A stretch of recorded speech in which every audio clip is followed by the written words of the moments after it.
Hey guys, it's me, Vanessa Fernandez. I am the founder of the Shine Tribe, and I wanted to talk to you today about having a CEO mentality and what that means. So most of us are, we are hard workers, we are creative, we're smart, we're driven, we're passionate, we love to help people, but that's kind of not enough if you really want to build to a substantial income. Now, some of us or some of you just want to be hobby coaches, and that's totally fine. Earning a couple $100s a year, maybe paying for some extra furniture or a vacation, that's totally fine. But for those of us who want to build a substantial business, full-time incomes, quit our jobs, retire our husbands, pay off large debts, there's something more that we need to have to get there, and that is a CEO mentality. And this is something that most of us need to really develop and to find a way to shift our mindset to have the CEO mentality, because it's not something we grow up having naturally. We go to school, we're told what to do, we're told what to study, we're told what comes next. We get our first job, our boss tells us what our goals are, what our projects are, what needs to be accomplished, and we just put our head down and do the work. And that's fine in those situations, but as a Beachbody coach, you gotta have a CEO mentality. You've got to step into more of a leadership and ownership role. So let's talk about what a CEO is. A CEO is a problem solver. A CEO knows that the buck stops here. I have to figure it out. CEO does not sit back and wait for someone to rescue them or their business. They take the reins. They are in the driver's seat. They are plotting a course, trying to look ahead, predict where problems are going to come, deal with things, deal with roadblocks, deal with obstacles, and figure it out. So for example, if you were opening a coffee shop and nobody was showing up to your coffee shop, a CEO is not just going to say, oh gosh, we tried. I guess nobody's coming. I guess we're just not cut out for this. I'm not a good coffee shop owner. Let's just close the doors and just be done with it. No, a CEO is going to say, okay, we need more people. What are we going to do? Let's come up with a plan. Let's get out flyers. Let's make a new drink. Let's have a promotion. Let's have a grand opening party. Let's put out balloons. Let's call the radio station and tell them what we're doing. Like, a CEO is going to come up with like 10 or 15 ideas, and then maybe one of them is good, maybe one, and then run with it, and then maybe, tweak that one good idea, and then sit down and come up with 10 more so that you can find another one good idea, and just continue to move forward, continue to brainstorm, continue to problem solve. That's what a CEO does. They don't sit around and just accept that things are the way they are and nothing I can do about it. No, they take risks, they come up with new ideas, they apply all of that hard work and creativity and intelligence that you have. They have that one thing more, which is ownership. And when you have ownership, you apply all of that to solving problems instead of just receiving direction. So you see how that's like a shift in mentality. So instead of just sitting back and saying, okay, what should we do? And then being told and then working, you say, okay, what should we do? And your wheels start turning, and you start figuring out what to do, and you start figuring out where the weaknesses are in your business, and you start Googling and looking on Amazon for personal development books to strengthen those areas in you that are weak, and you start getting on the phone with your coaches and finding out what's stopping them from really moving forward in their business. And you go on Google and find personal development books for them, or videos, or trainings. Like, you take a proactive leadership approach. You don't wait for someone to tell you what to do.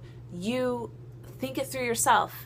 And probably your first 5 ideas may not be very good. And you try them and that didn't work. You try something else, that didn't work. But you keep going because you're the problem solver. You are the owner. It's that ownership mentality. And it's difficult to have in a business like this where the initial investment is so small, $40. Or if you bought a challenge pack, $0. And my entire family are entrepreneurs. And so I know what it takes, and I know what it's like, and I know that it's thousands, if not hundreds of thousands of dollars to open a conventional business like a coffee shop, let's say. And usually you're not even profitable for the first 3 years. So it's hard for us with such a small investment, to really see that vision and the fact that and now I am the CEO of this business, of this company, of this team, and I'm the one who has to figure it out. And thankfully, you have an upline and a team and resources to help you, but the buck stops with you because you are the CEO. And that mentality is everything in this business. So the second thing that a CEO has is they are in it for the long haul. Like I said, most businesses are not even profitable for the first 3 years. If you are in this to grow, to be a full-time income, a quit your job, a 6-figure pay off debt income, you need to be mentally in this and committed for 1 year minimum. 1 year. You've got to give it all you've got, because you can't just give it 3 months and then say, you know what, I'm not good at this. Because let me be honest with you, your first 3 months as a coach, you're not going to be very good at it. Nobody is. Everybody sucks their first 3 months. And you will have some success, and you will make money, and you will build your network, and you will learn and grow. I'm not saying that it's all going to be terrible, but everybody sucks as a coach their first couple of months. So if you only give yourself 3 months, those are going to be, your first 3 months are going to be your worst 3 months as a coach. As far as you actually knowing what you're doing, being really good at it, being good at communicating, being good at storytelling, being good at talking to people, being good at reaching outside of your network. All of these things are skills that you can learn, but they don't happen overnight. And it takes time, and it takes practice, and it takes failing over and over and over again. And so as a CEO, you have to be in it for the long run. You have to be mentally committed to giving it your all in for a year. That's what CEOs do, because that's what it takes to get a business off the ground, right? The first year is the hardest because you are getting something off the ground, right? When a plane is coming off and taking off, the engines are going like crazy to get it to lift off of the ground. So if you just kind of like dip your toe into coaching and like do a few posts and message a few people and don't really like make a big deal of it, you're not going to get off the ground. You might get a few sales, you might have some up months, some down months, stuff like that. But to really get off the ground and get it rolling and get momentum and get a business started, a team started, you've got to be like all in for a year and just get that engine rumbling, get that team going, get yourself going, read personal development, get trainings, I'm not saying hours and hours a day. Like we've talked about this. It's 1 hour a day. You can get all your Beachbody work done, but your focus and your intensity during that hour has to be like, I'm getting something off the ground right now. This is the first year of my business. And so that's what a CEO does. They know that this is an intense time to get that client base, to get people to know about who you are. Like when that coffee shop opens their doors, they don't just like unlock the door one day and say, hey, it's our first day, let's see who comes.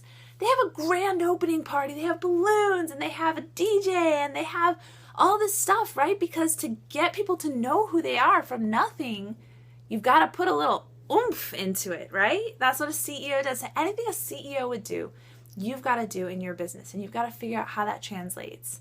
So have you made a big post that you're a coach? Have you messaged all of your friends and family that you're doing this new venture and you're so excited and you can't wait to help people, and if they know anyone who needs help, like you're here and you're ready to go and you're a coach and you love it and you're excited. Like that's what it takes to get your business started and to start seeing momentum and it takes energy. It takes hard work. People aren't going to be banging down the doors to join your team and to, join your challenge groups. Like, this is a business. It takes work. But, a CEO's in it for the long haul because they've got a vision. And that's the last thing that a CEO needs. They need a vision of what this is going to be for them and their family. Right? Every CEO, and I know this because my whole family is, and we've got it in our blood, and you've got it in your blood too if you're in this team. You don't want to spend all of your time and work and creativity and heart building someone else's dream and hoping someone else gives you time off from work when your family reunion is happening or your child is sick, or hoping that you barely have enough money to maybe pay for college for your kids, or you don't want to spend all of your life, hours and hours, the majority of your life, building someone else's dream. You want to take a risk on yourself, and you believe that you can build something that you can include your family in and your kids in, and that you can have the freedom to work wherever there's Wi-Fi and do amazing things and earn income that will open freedoms up for your family to do what you're passionate about. And get that vision, because that vision is what helps you to say, all right, I'm giving it a year. I'm in this for the long haul because I have that vision of what this could be for me. That's what entrepreneurs do. They're willing to sacrifice in the short term for a long-term reward. So I hope that this helps you to have that CEO mentality, to make that shift. I highly encourage you to get books on leadership, on entrepreneurship, on what it takes to start up and lead a team and a business, because like I said, we aren't taught in school how to be these kinds of leaders. We're not taught at our jobs how to be these kind of leaders. We're taught how to be worker bees, how to be workers, how to follow somebody else, how to say yes sir and do your work. Well, now it's time to step up and be a leader. So focus on that. Become that CEO. Become that person who says, this business is on my shoulders, and I'm going to do the work that it takes to make it successful because I've got vision. I've got goals. I've got dreams. And I know I can do it. So I hope that helps you guys. And I am so excited to see what is in store for our team as we grow into this incredible powerhouse of leaders and CEOs.